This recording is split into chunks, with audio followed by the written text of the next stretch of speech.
ఇంతకుముందు షార్ట్‌లో అయితే చెప్పాను కదా! ఈ కర్రలతో చేపలు ఎలా కడగాలి అనేది నెక్స్ట్ షార్ట్‌లో అప్లోడ్ చేస్తానని.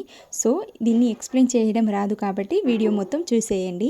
ఇప్పటి నుండి డైలీ వ్లాగ్స్ పెడతాను అనగానే సబ్స్క్రైబ్ చేసుకున్న వాళ్ళకి థ్యాంక్ యూ అండి. మీరు ఇలాగే నన్ను సపోర్ట్ చేస్తూ ఉండండి. నా ఛానల్‌ని లైక్ చేసి సబ్స్క్రైబ్ చేసుకోండి. అందరికీ నచ్చేలా వీడియోలు పెట్టడానికి ట్రై చేస్తాను. ప్లేట్‌లో కనిపిస్తున్న గుడ్లు తర్వాత చేపల్లాగా ఫామ్ అవుతాయి.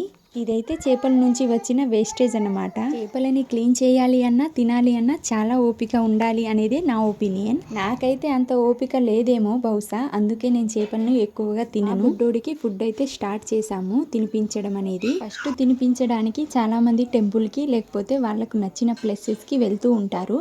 మేమైతే అలా ఏం ప్లాన్ చేయలేము, నార్మల్గానే తినిపించేశాను. ఎందుకో ఆ టైంలో అదే కరెక్ట్ అనిపించింది, సో అలా చేసేసాను. ఇంకా ముందు వచ్చే వీడియోల కోసం నా ఛానల్ని లైక్ చేసి సబ్స్క్రైబ్ చేసుకోండి.